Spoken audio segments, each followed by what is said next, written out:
morning, everybody, and welcome to the third webinar in the fall 2024 series presented by Newton Conservators. My name's Barbara Bates, and I'll be doing my best to fill in as moderator for this virtual event for Beth Wilkinson, who is away.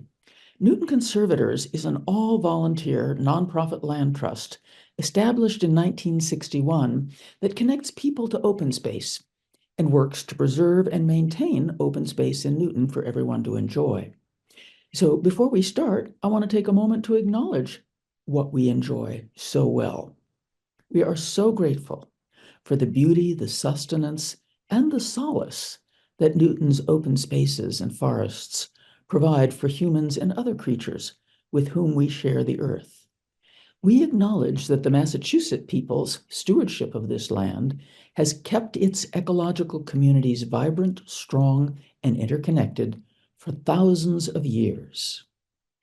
Tonight's presentation is by Sam Lawson, National Partnerships Coordinator at the Natural Areas Conservancy, who will teach us about the benefits of urban forested natural areas, the threats they face, and what you can do to help conserve these spaces.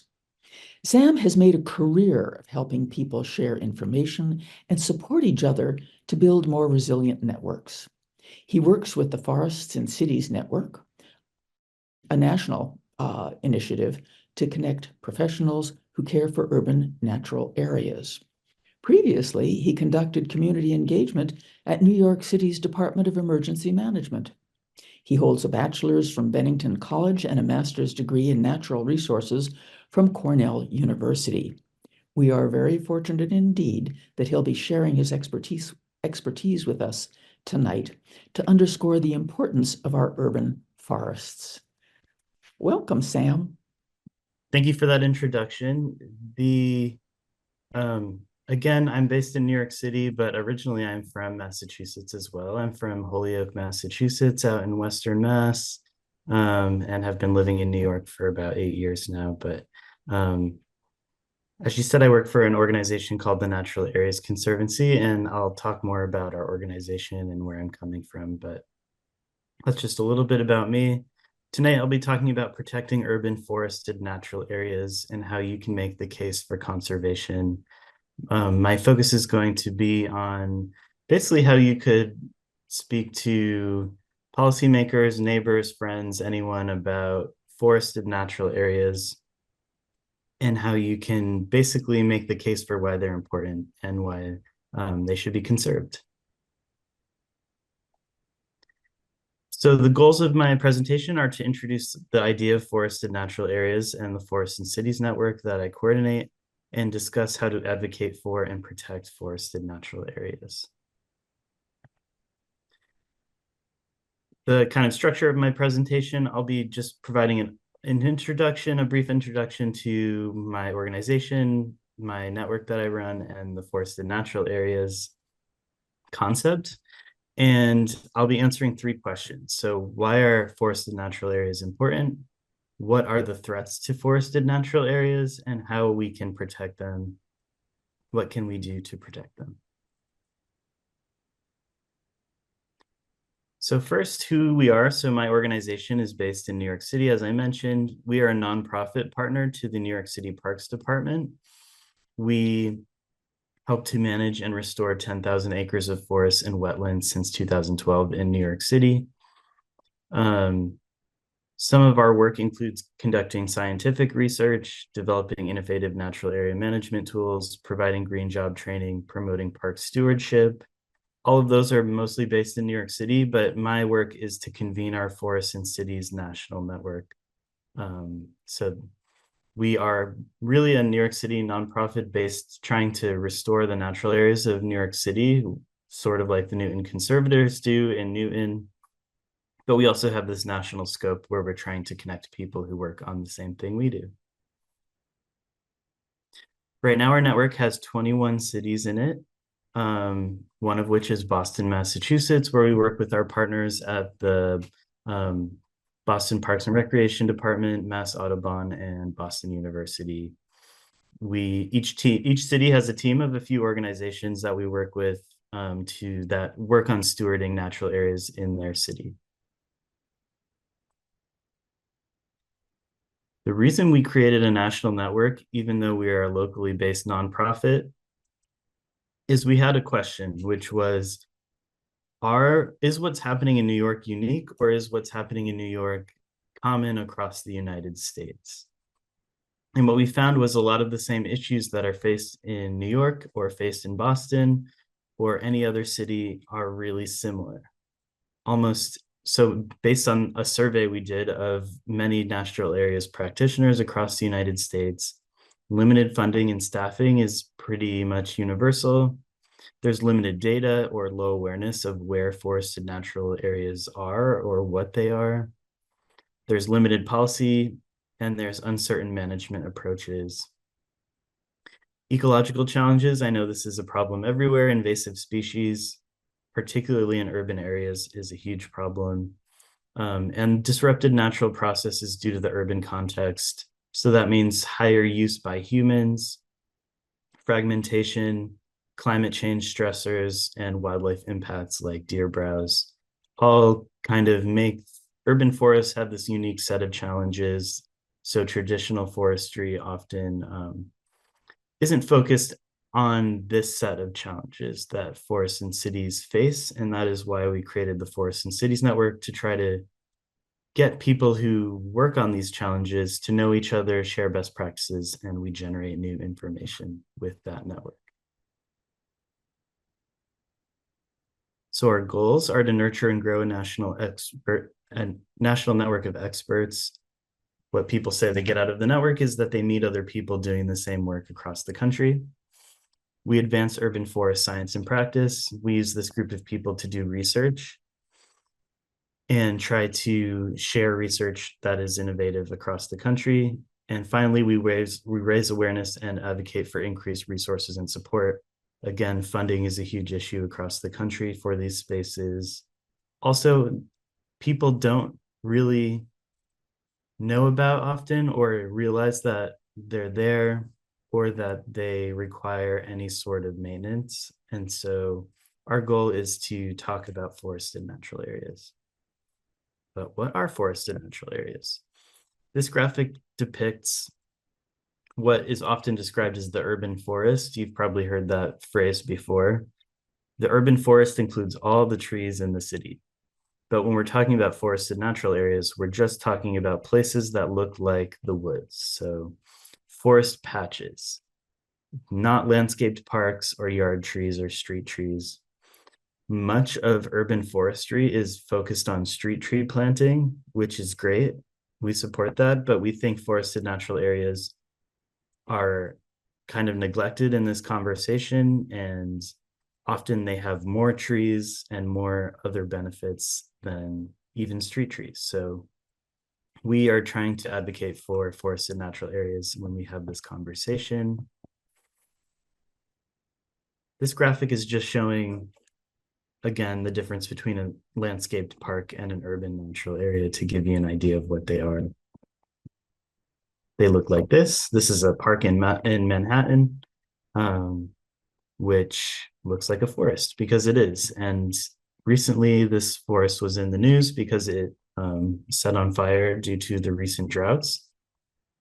So fire is another climate change impact. I'll get into climate change, but this is kind of the space that we're talking about. And an argument we're making is that these spaces, because of all those stressors I mentioned, need management. If they are left to their own devices, often they degrade and turn it into vinelands or not forests. There's kind of a misconception that forests are self-sustaining, that if we don't do anything with them, they'll continue into the future just fine. But often, especially in an urban area where there's a lot of different pressures on forests, that isn't the case. Often they will become choked with vines, or they won't regenerate, or they'll become invasive species dominant. And that leads to basically a decline in the benefits I'm about to talk about. So what we're arguing for is funding and advocacy to create more successful forests that are sustained into the future. So first, I'm going to answer the question of why forested natural areas are important. I'm going to go through a lot of practical reasons forests are important and talking points and ways that you can make the case for why they're important. But I do want to highlight at the beginning that a forest is more important than just the economic benefits that it can provide, or kind of these ecosystem services, they're called, that a forest has intrinsic benefit, and the way a forest makes people feel is not something that is easy to quantify. And so these are great talking points, but again, we know the sum of the parts is greater than just these different ways that a forest is important. But having said that, some different things that forests and cities do. One is store carbon. We just put out a paper, my colleagues and on my team, showing that forests in cities store carbon at the same rate as forests outside of cities. So forests sequester carbon, and urban forests also sequester carbon along with other habitat types like wetlands. They also mitigate heat. So we've done a lot of research on this. The coolest place in a city is a forested natural area. If you were to take a heat map of a city and you had the hottest areas in red and the coldest areas in blue, all of the natural areas would be blue. And that is due to a lot of factors, but again, forests provide shade, and shade prevents heat. Also, trees respirate and cool the air. There's often more water, etc. We did this for New York City, and we were able to basically quantify which areas are the hottest and which areas are the coolest based on relative surface temperature. And what we find is that the coolest place in a city is a forested wetland, followed by a maritime forest, an upland forest, a freshwater wetland, grasslands, and shrublands. So all the natural areas are the coolest places in a city. And the hottest places in the city are built and paved surfaces, but also landscaped and canopy trees, landscaped lawn, bare soil. So even a parkland that is more landscaped is not as cooling as a forested natural area. And that's important for climate change, of course, in increasingly hot cities, that forests are an important way that cities can be cooler.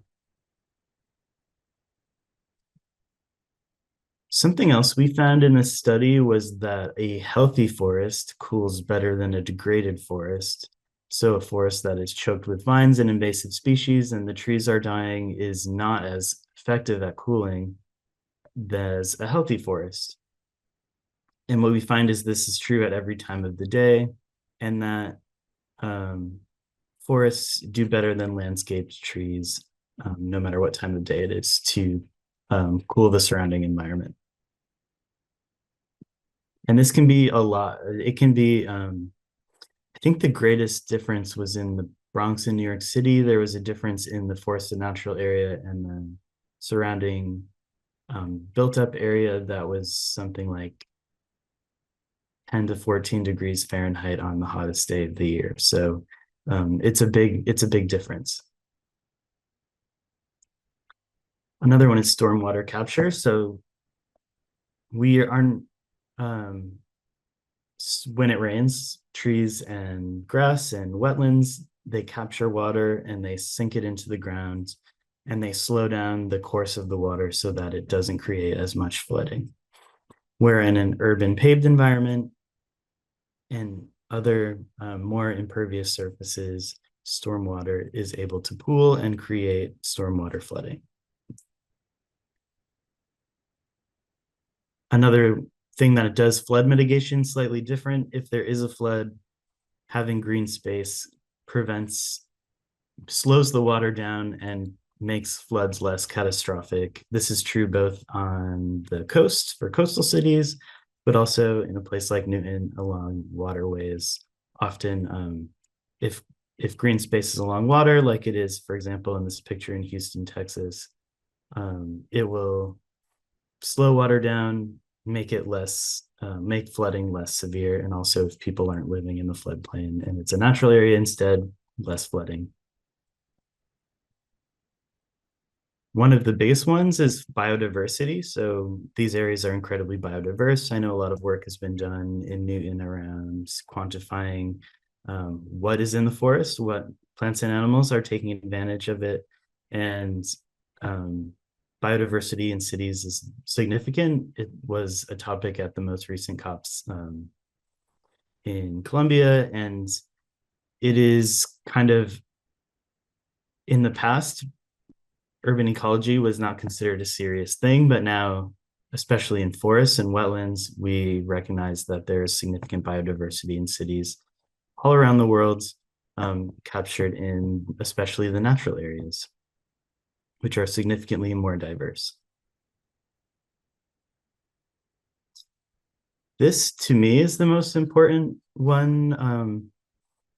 This is my opinion, but safe access to urban nature is critical for city dwellers.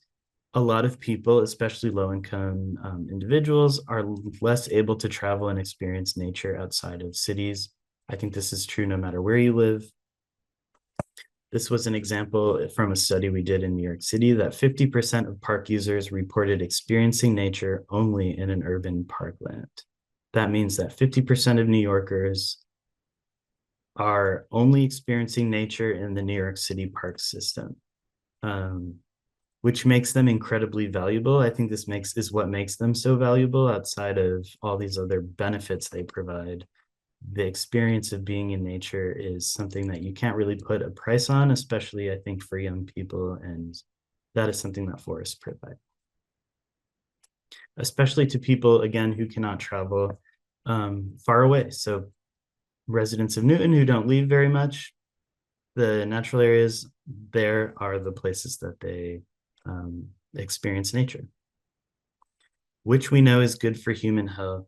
There's been a lot of research. I'd like to do a project quantifying all the research, but the real people who can even see a tree feel better and recover better after. There was a study showing that people in a hospital who can see a tree recover faster. People have better mental health, physical health if they have access to nature. It's a place to recreate and also a place to recover and restore from kind of the fast-paced urban environment. These places are really important for that reason. I think that's my last reason forests are important. But again, all of these together is what makes it important. Maybe air conditioners are better at cooling and an engineered system is better at stormwater capture, or there's, a healthcare system is more important for human health. But the argument that you can make is that all of these things together mean that forests are incredibly valuable, that kind of a forest does all of these things at the same time while also providing something that you can't really put into words. And so we produce a lot of data, but again, the argument can really be summed up that a forest has these outside benefits. So the cost of the forest is much lower than the cost of maintenance of the forest is much lower than the benefits it's providing to the community. However, these important spaces are under threat across the United States. And I'm going to go into some of these threats. This is true across the United States. I know it has been true in Newton. Again, we use the Forests and Cities Network, this network of practitioners, to create new information. One of the reports that we produced, which everyone's going to get a link to, is this report on land protections, where we did literature reviews. We had 15 interviews, and we polled the network to ask, what are the threats that forests are facing in your city? And what is your city doing to prevent those threats? So This information is based on that poll of the network. And the content of the report, it details the drivers of forest loss, the barriers to protecting forests, land protection strategies, and 10 city case studies that show how different cities are, what strategies are they using to prevent the loss of forests.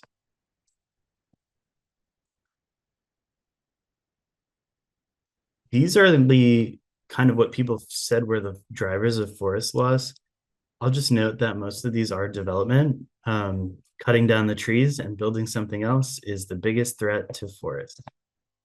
I'd say the most common one is development. So that is outright development, cutting down the trees and building housing, retail, industrial space is the most common reason that we're losing trees or losing forests in cities. Often they're seen as a blank space for development. So people see the forest, they see an unproductive place or a waste of space in a city where where land values are extremely high, and they say we can build new housing, we can build a shopping center, an Amazon fulfillment center, something along those lines, and they buy the land and cut down the trees. And if there's nothing to stop them, then that will happen, especially as land values continue to increase. Another kind of flavor of a similar thing is conversion to other uses. And by that, I mean municipalities will convert forests to other uses kind of at the behest of their elected leadership or the community, who says maybe we want a soccer field instead of a forest, or we're going to build a new fire station or police station, or we're going to manicure the park. We're going to take out all of the understory and just have landscaped trees. That's another way that forests are destroyed in cities that convert natural areas to other municipal uses that people deem to be more valuable. I'd say sports fields are maybe the biggest one, but recently there have been a lot of high-profile cases of, for example, police facilities in natural areas across the country. Another one would be infrastructure projects. Often utilities have easements through natural areas in cities, and there's infrastructure underneath the trees. And when it needs to be replaced, they will cut down all the trees. This is a photo from Baltimore, Maryland, where a water project removed many trees, and you can see removes the understory. And infrastructure is a big one. I think that's especially going to be a problem with climate change. As cities need to build more infrastructure, often they will see natural areas as the place to build it. That could be something like cutting down a forest to build a solar facility, or it could be new electric lines or new stormwater infrastructure, catch water, for example, flood basins. So this is a big issue, especially as climate change comes, that new infrastructure is often placed in natural areas. And finally, degradation. A degraded forest is much harder to advocate for and much harder to defend its use. When a forest degrades, it is easier to be developed, and a degraded forest just looks worse, it is less inviting, and often it is converted eventually into a different use. So degradation is its own driver of forest loss. So when we think about protecting forests, here are some of the barriers that come up often. I'm going to say housing affordability is number one. Housing prices all across the country are increasing very quickly, as we all, I think, are aware. And housing affordability is a big argument that people make for cutting down forests in cities to build new housing. I think it's important not to pit housing against forests. I think we need to have cities that are both livable and affordable. And if you cut down the trees, there's really no way to get them back. So I think we don't want to, again, advocate against affordable housing, but often that's an argument that's used against preserving forests. And I think we want to make the argument that we should have both, that a forest is important for the livability of the city. Public opinion and private interests. So the residents of the city might view their forests negatively or be afraid of them. That's a barrier. Private interest, of course, people who own the land who want to develop it.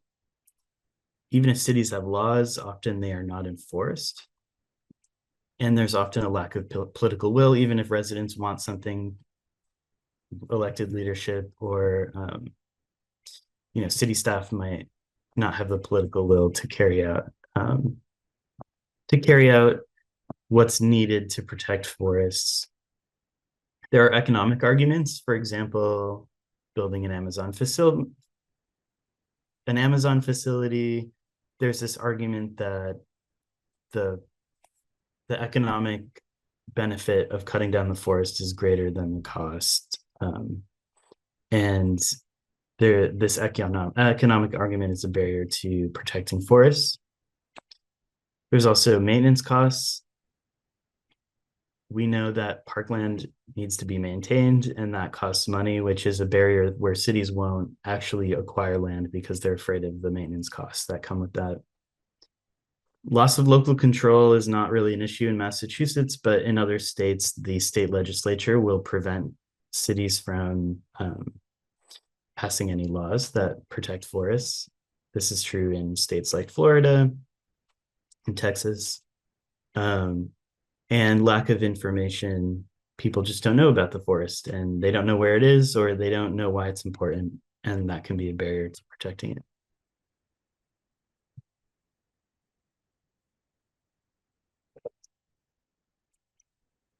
The last question I'm going to kind of dive into is what you can do to protect forested natural areas. So now that we've kind of established that they are important and that they are under threat, what action can we take? I'm going to start right off the top with what you can do as a private citizen to advocate for forests. So first would be to contact elected officials and request additional funding and protection for natural areas in your city. That would be the most straightforward. So we always, as an organization, try to encourage people to contact their elected officials, especially around the budget cycle, to advocate for more funding. We connect to organizations in your city that conduct land protection, such as land trusts or park advocacy organizations. We know that Newton is lucky and has a really strong land protection organization, and it's a great way to get involved is to connect with that organization. Finally, encourage your local environmental organizations to become aware of conservation in natural areas. I think you already have that, but often in cities, that's something that citizens will have to kind of encourage local environmental organizations to care about this topic and to organize. Does your city have a volunteer stewardship program? It does. Newton does, which is great. So sign up and pitch in to help maintain your local trails and natural spaces, especially invasive species removal is a huge one.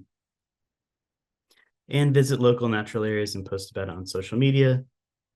Give them more attention. The more people who use a natural area, the more activated it is, the less people are afraid of it. And the less people are afraid of it, the more they will want to keep it. If people use a natural area, it will be more likely to be preserved because it's seen more of as a community asset. Those are kind of the general things you can do. I'm going to go into more specific things we found cities do to protect forests. And this is a list of things you could advocate for or kind of policy levers you could pull to protect forested natural areas. The first thing you can do is to define and assess a natural area. So coming up with a definition, what counts as a natural area, mapping them, what are the boundaries, who owns them, Luckily, Newton has a great map of their natural areas on the Newton Conservators website, which this is a screenshot from. But what knowing where they are allows you to do is prioritize which ones you want to either purchase or which ones are at risk or which ones you need to care for. It allows you to look at zoning, and it allows you to reflect on your own ordinances in your city and figure out what policy is needed. It's really the first step is defining and assessing and mapping forested natural areas, which I think Newton has done a great job of. So, but if you're from somewhere else, this is kind of a first step. A lot of places do not even know what they have, and that is really the first step. When we pulled the Forests and Cities Network, we found that these were the most common strategies. What we found was that a successful approach is not to use one of these strategies, but is to use all of them at the same time.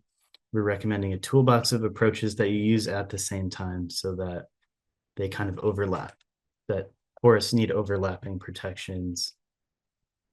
Most cities have a tree ordinance. I'm going to get into that more.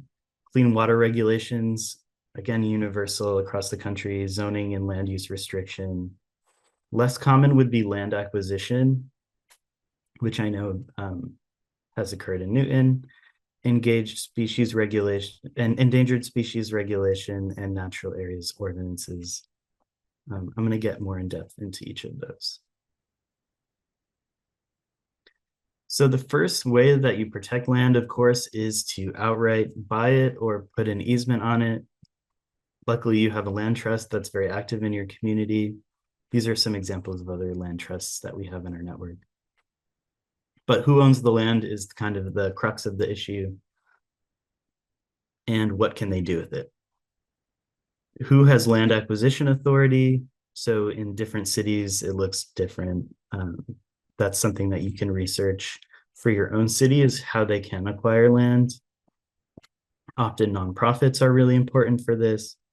Often what nonprofits do is buy the land preemptively, and then the city buys it back from the nonprofit so that the price of it doesn't increase really significantly.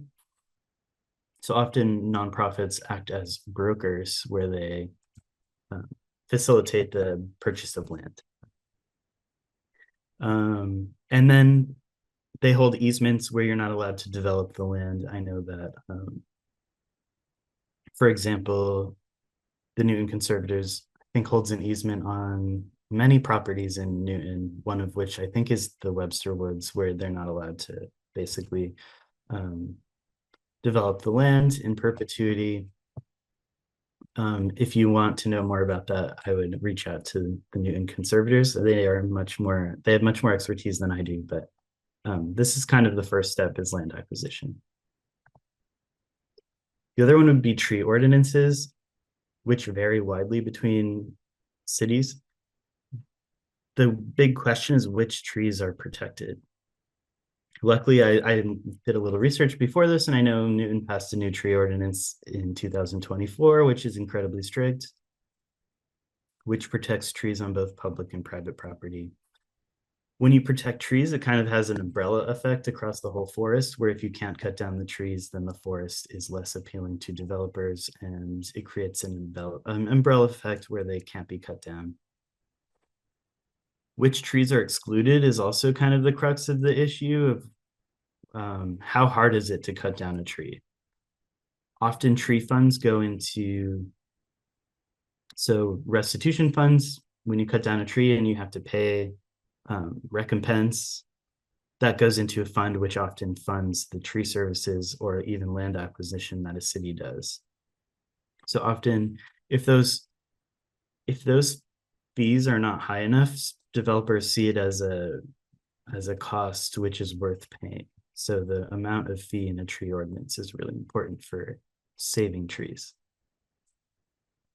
I forgot to mention, these are just the case studies from the report, which you'll have a link to, which mention these different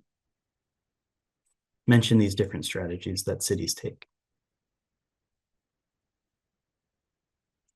Another way that cities protect land is through natural areas laws and programs. So a lot of cities will define and map natural areas. So they'll say these are the natural areas in the city, and they will create an actual program for those natural areas. An example would be in Boston, Massachusetts. They have a program called, what is their, oh, I'm blanking on the name. I think it's Wildlands, but I'll have to get back to you on that.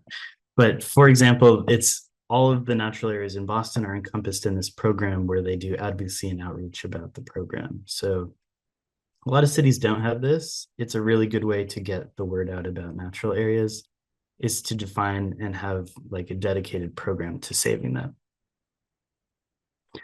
The real kind of, I'd say, cutting edge in this whole arena is natural areas laws and programs. So that is defining the natural areas and then passing laws that say specifically you're not allowed to cut down these areas or change them.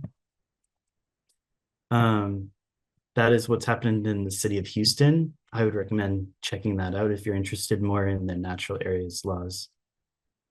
They defined all of their natural areas that are illegal to basically alter or cut down. And it specifically says what is allowed and what is not allowed in each of in these spaces. So that's kind of the cutting edge, is to not only have a tree law, but to have a specific natural areas law that has specific things you can and can't do in natural areas.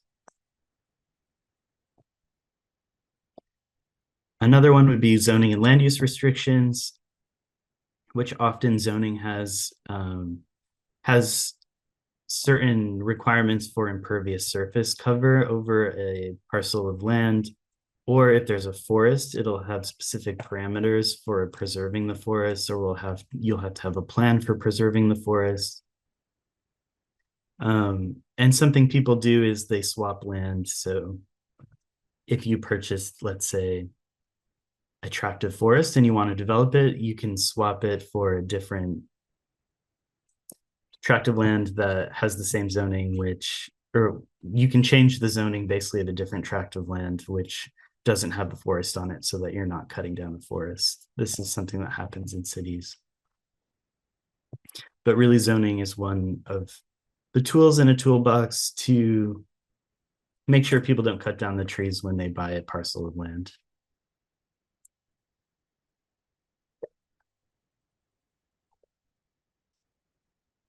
To kind of sum up all of this, the conclusions would be that cities use overlapping laws and policies to protect the forest.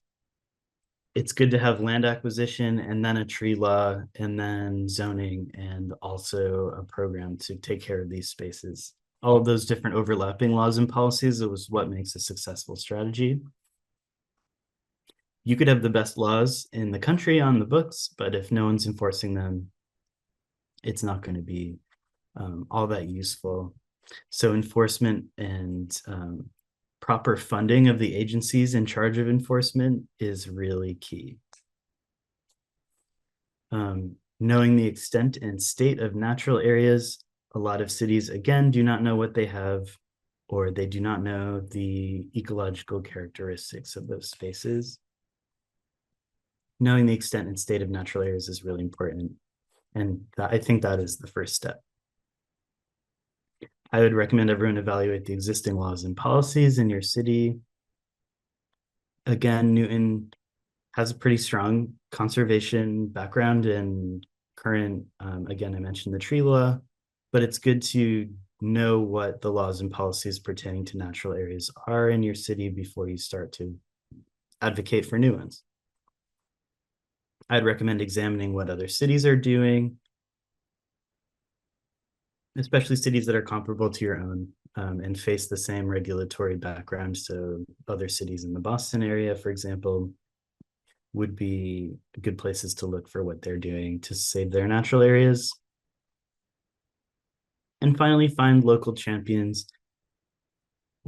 What we found was cities make strides when they have the right leadership, and that comes around once in a while. And so knowing that when a leadership that is really amenable to conservation comes, that is really the time to make new policy, make changes, advocate. So finding those local champions who really care about forests, get what you're talking about. Not saying you should still advocate for them and try to convince people and make sure people know about them and where they are and what they do. But really having local champions is what we found makes successful policies. One thing I didn't mention that I do want to mention is funding. I could have done a whole presentation on funding. Um, Properly funded natural areas are the healthiest natural areas. And so we have reports on that on our website. So if you're interested in funding, that's something else that I'd be happy to talk about. Thank you so much, Sam. Uh, what I'm going to do now is skip to our questions. But I wanted to first uh, thank you again for helping us understand why these things are so important to preserve. We understand things like forest bathing and just the general health benefits of forests. But it's also important to understand the other things that you're mentioning, the stewardship aspects, all of those sorts of things. So I want to mention that to everybody, if you want to learn more about Boston's program, Alice Ingerson, who's the president of Newton Conservators, has placed in the chat the link to Boston's designated urban wilds. That's what they call them. She's placed a link there. So if you want to explore that, it's in the chat. But first things first, one of the first questions we got was just how big does a parcel of land have to be considered an urban forest? It's a great question. I think that really, so that varies city to city and they set their own definitions. So there isn't like a universal, this many square footage, this many square feet is, or this many acres is a forest. We don't count, of course, like single trees or strips of trees or things like that. Typically, I think in New York City, there's a minimum size of 2 acres that they consider to be included in their program. That doesn't mean if it's less than 2 acres, it's not an urban forest. I think it has to do not only with having trees, but also having understory characteristics of the forest.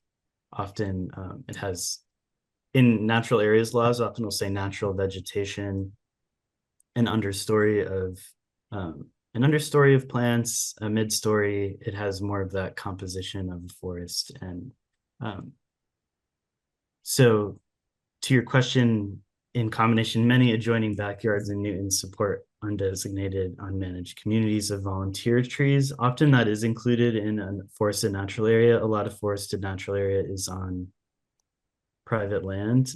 I would say in New York City, most of our forests are volunteer. They were places that were not popular for development, say 100 years ago, and the trees kind of grew up and now it's a forest. So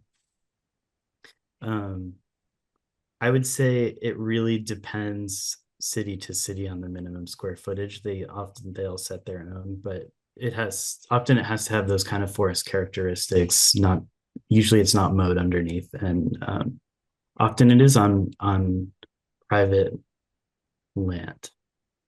Say more about that understory characteristic, because you mentioned that a couple of times, and we know that Native peoples used to do prescribed burns to clear the understory. And we know that there is a fire suppression business, and as you talked about climate change and fire issues. Uh, so talk to us a little bit more about how much understory and where and whether all of those urban forests have to have an understory. Yeah, I would. I'm going to caveat this by saying I'm not a trained forester, so someone else could give a very much more uh, informed definition. But the the reason I'm saying an understory is to juxtapose that with a mowed lawn, is because often in parkland, there's a mowed area underneath a bunch of trees, and we want to basically make the argument that that isn't a natural area unless it's a savanna. A lot of cities have in other parts of the country have savanna environments which have grass which might be periodically mowed under a forest, but a mowed manicured lawn is what I'm trying to juxtapose. um, I'm not sure personally how much understory plants necessarily need to be there for it to be a forest, because a lot of really dense forests don't have that many understory plants, and a Yeah, lot of our less. mature hemlock forests in this area have like zero understory. Yeah, But they're all which is dying. something a lot of people manage for is trying to encourage more understory or more recruitment under the mature trees. But so I wouldn't say there's like an ideal understory either. It really depends, but I think what I'm trying to make that juxtaposition between is having an understory and more of like a manicured forest, like lawn situation. The question of fire, I think, has been coming up a lot, and we're still kind of formulating as an organization how we're thinking about that. A lot of cities, especially on the West Coast, have fire reduction programs. So cities like Seattle and Portland um, periodically burn. A lot of cities periodically burn their natural areas in an urban environment to reduce fire load and also encourage a certain ecology. But a lot of it, especially on the West Coast, they have programs to reduce fire load underneath. And that includes things like removing understory or removing dead wood. So I think it really depends city to city, but there are definitely a lot of examples of managing the understory for fire. We've got another question from Howard Birnbaum, and he's asking, have economic studies and analyses been concluded and conducted of the benefits, the actual, tangible benefits of forested areas, for example, healthcare cost reductions due to reduced air pollution or public trees and wooded areas? I know Uh, that yes. I know that there's some from the forest bathing literature in terms of blood pressure and mood and things like that. But do you know of quantifiable costs? I know there are quantifiable costs when it comes to, again, a lot of the literature is focused on street trees or individual trees. So there's like iTree, which will say this tree produces this much economic benefit, or this tree prevents this much of particulate matter from being in the air. I don't think there's as much literature around what a whole forest does as there is around what street trees or individual trees do. Um, but I think that's something that I would want to look up personally, is whether there are those there are a lot of studies kind of looking at economic benefits, but in terms of like quantifying a forest versus human health, would be something I'd have to look more into, I think. Okay. Alan Nogi, who is very important to our Cold Spring Park here, and the Friends of the Cold Spring Park, which is a large forested area in Newton, mentions that we have many of these parks, as you know, here in Newton. And he's wondering, can you tell us your group's findings on carbon storage in forests versus street trees and the different types of forest? So we have mainly oak hickory upland forests. We have some beech and things like that in other places, but we don't have a lot of pure evergreen forests, maybe with the exception of around Cutler Woods. But talk to us about the different types of trees and the carbon sequestration that goes there, uh, and then street trees versus a forest, a dense forest. I think part of what he's getting at is if you have a very well canopied uh, suburb like Newton, where you have a lot of street trees, a lot of canopy, is that equivalent to a forest? Um, no, but it's pretty good. I think I can send a link to that study in the follow.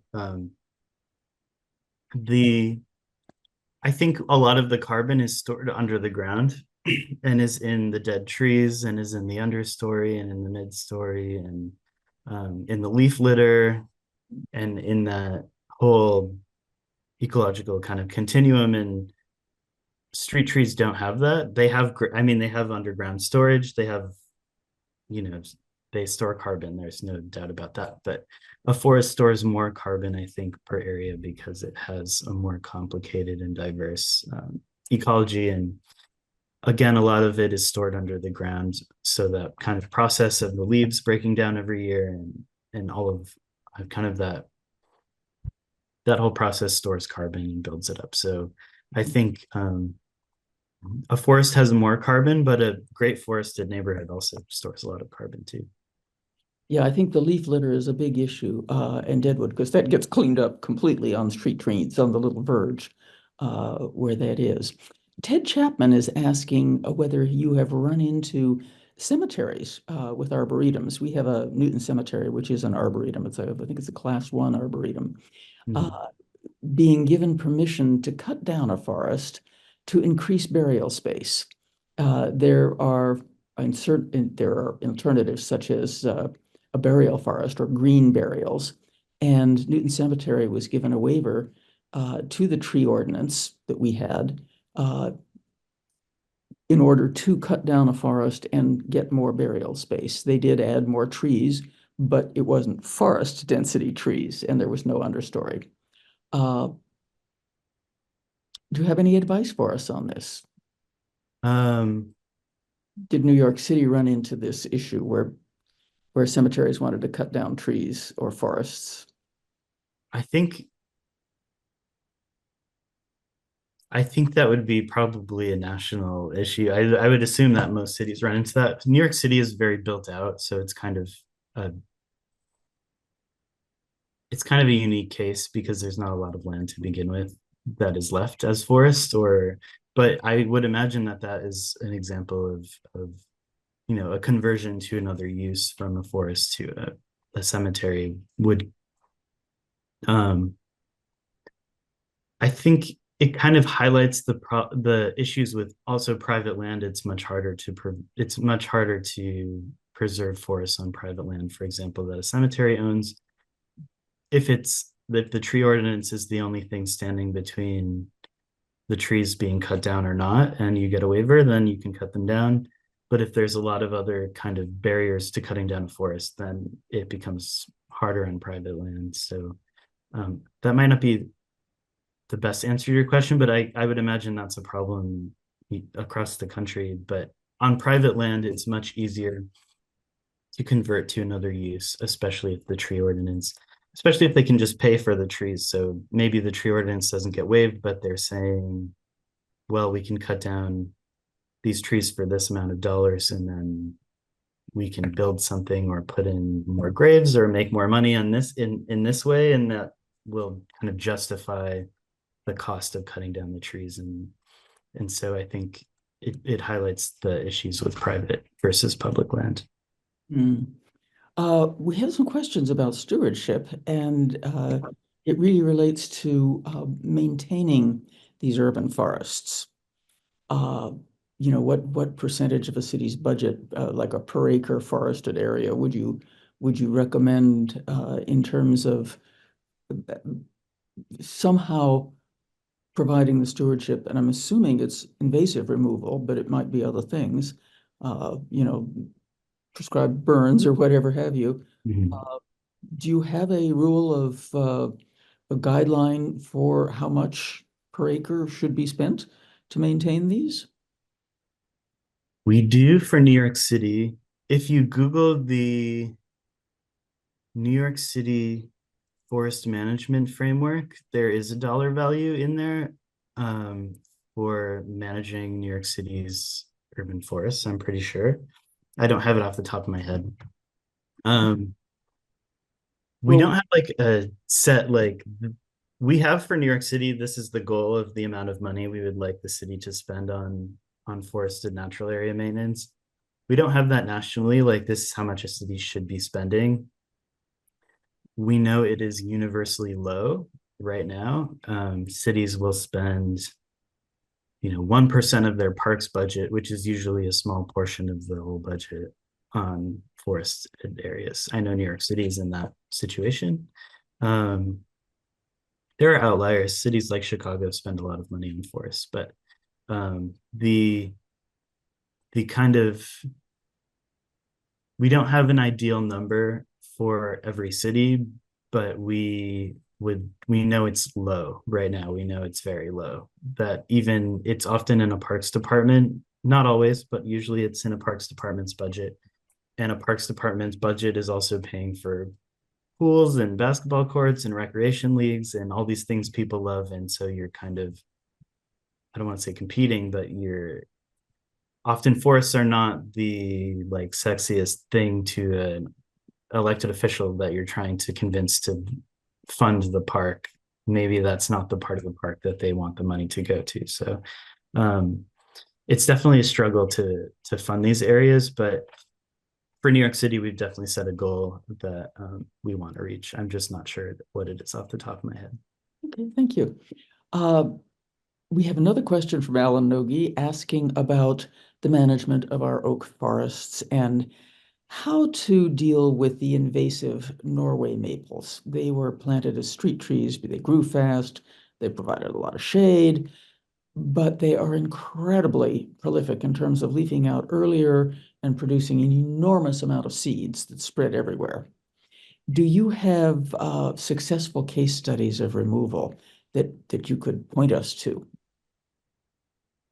We have a whole research library of case studies where you could search. I think there's a few on oak restoration, on oak recruitment. I know there's one coming out on oak recruitment, um, which is at FIC Natural Areas NYC.org. I can send that link to resource library where we have case studies from different cities. I don't know if we have one on Norway maple versus oak. Oak recruitment is a huge problem across the country. For those who don't know, the oaks require a lot of sunlight to germinate and to grow. And the overstory in a lot of cities across the United States, especially on the East Coast, is dominated by oak. But in the understory, there's almost no oak. And so what a lot of cities do is they cut other trees to create more sunlight in the understory to increase oak recruitment. That would usually be invasive trees like Norway maple. Sometimes it's not invasive trees. Sometimes it's native trees that they're trying to manage as well. For example, our Memphis team is writing a case study about how pawpaws in the understory are too frequent and they have to cut them, and then people hate that. And so they want oak trees, but they have all these pawpaws. And that's one example of when you cut down trees in a park, people get really angry. And even if you are trying to make the argument that you're cutting them down because they're invasive or because the oaks need more light to germinate and we'll have oaks in the future, it's a really tough sell. I know it's controversial in New York City. It's controversial in every city to cut down trees in the park. And so I can look for a case study, but I do know universally that it's a really tough issue, especially when you have to cut down trees in a forest for management. We have a whole silviculture guide that's about how to manage forests, including how to cut them down, and case studies about cutting trees down in forests. It's called the Urban Silviculture Guide that we produced with the U.S. Forest Service. That could be a good place to start. That sounds like a very interesting resource for us. We have another person who's asking, what are the maintenance activities that you need to have sort of scheduled maintenance activities in an urban forest? And would that guide be the appropriate place to go for that?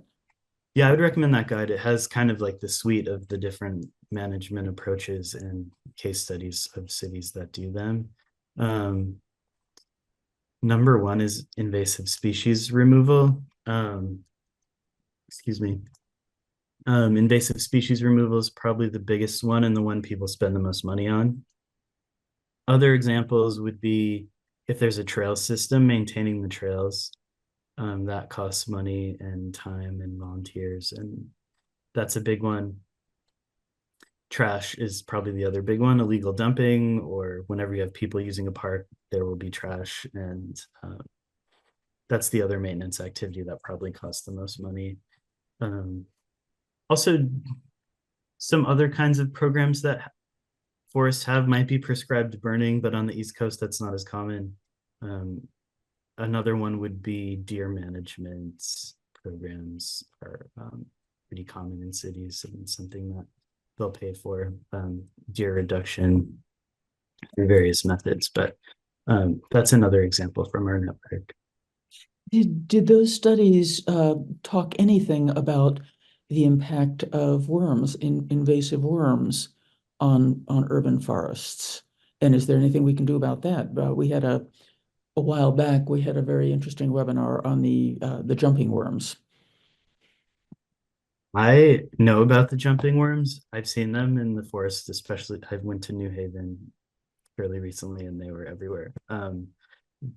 I don't think we have a specific resource on that, at least not yet. Your webinar might be the best resource to point people towards, honestly. I know I'm sure there's lots of research that has been done and is being done on that. Another similar thing would be the beech leaf disease is the other kind of cutting, the more new problem that a lot of our cities are facing is beech leaf disease. And of course, emerald ash borer. Yeah. We have a question about examples of forest advocates and housing advocates joining forces to support particular projects or policies.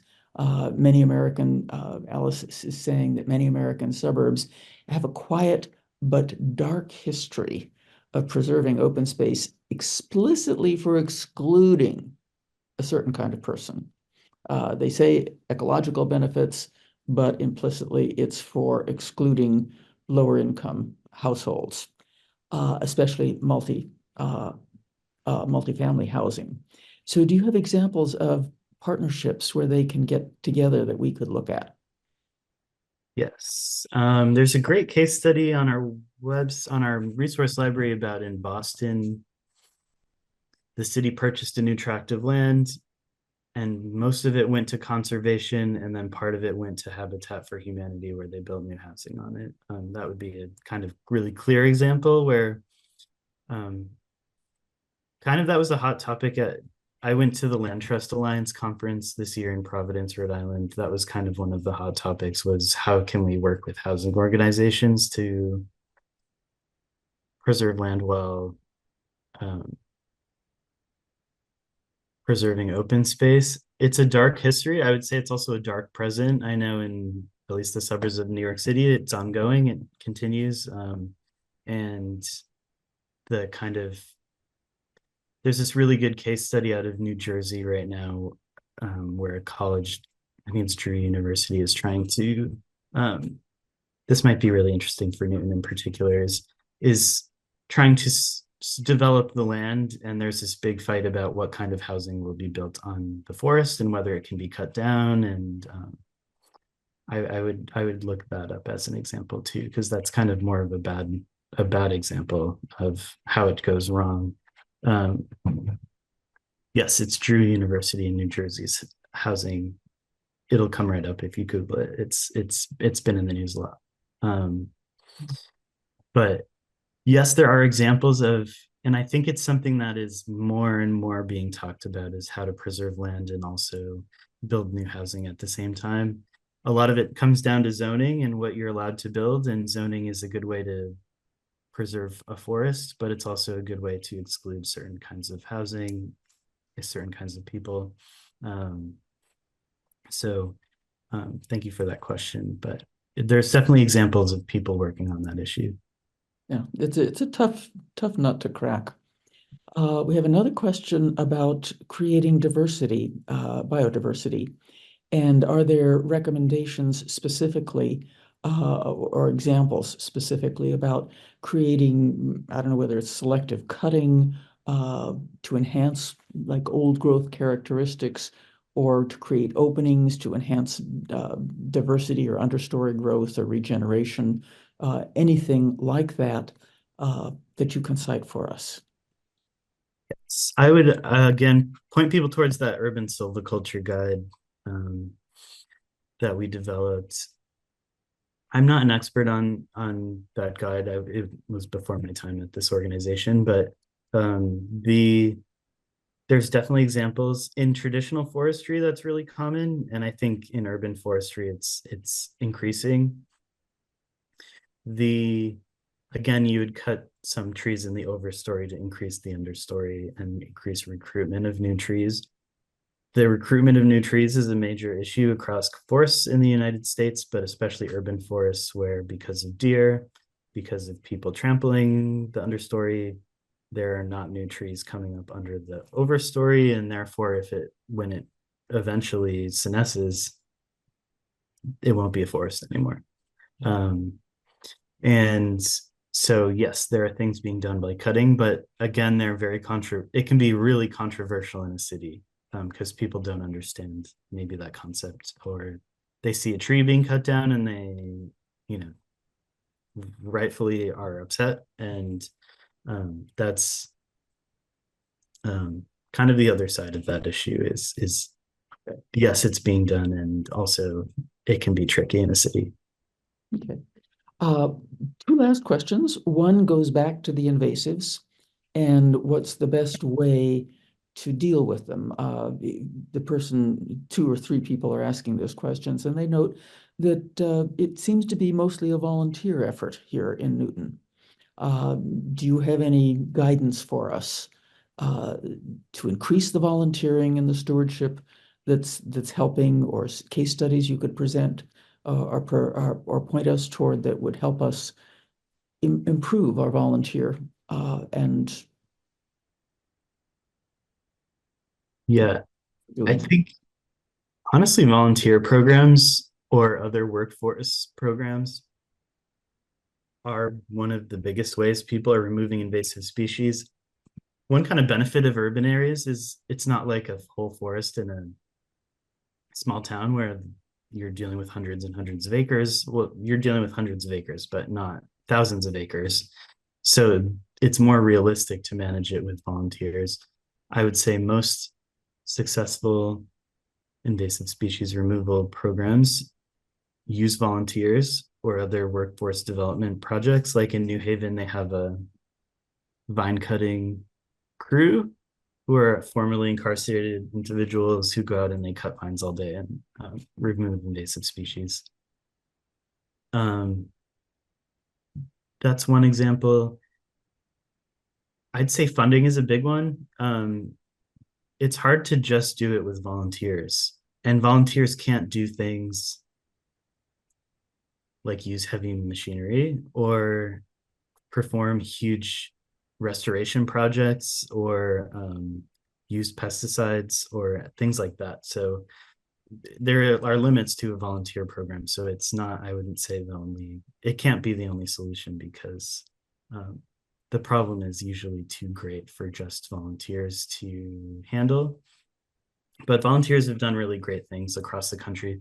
There are case studies on our resource library that deal specifically with how to build the successful volunteer program to combat invasive species. But I can say in New York, it's a really hard issue. It's not easy. There's decades and decades and decades of neglect that need to be undone, and new invasive species all the time. So it's a really hard issue, but I think it takes a multi-pronged effort. But volunteer programs are one of the biggest ones. Good to know. Last question comes, do you have case studies or something you can point us to around reforesting, actually promoting succession in areas that have been formally cleared, whether they're vacant lots or old playing fields that are no longer used or something like that? A specific case study or resource, I'm not sure. I would, I'm not sure what the best resource is. A lot of cities are doing that. New York City does that. We reforest land that is parkland that is not being used. I know I was out there recently doing that. Cities plant new trees all the time. Reforestation is really common. What the best resource for that is, I'm not entirely sure. But I can say it's really, really common. Most of our cities that we work with are planting new trees and planting new forests and trying to increase forest cover. So I'd have to think more about a good resource for that, but there's plenty of tree planting resources, I'm sure, that you could find, but it is a very common strategy for forests and cities to replant other types of parkland. Great. Well, again, thank you so much, Sam Lawson, for joining us and for sharing all this information about how to preserve them and whip up interest in preserving them, these urban forests.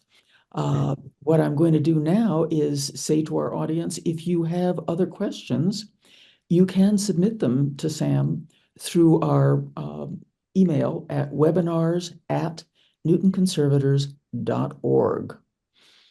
And if I couldn't find a good resource, you can email me and I will find one. Great. Thank you very much, Sam, for joining us. And good night, everybody.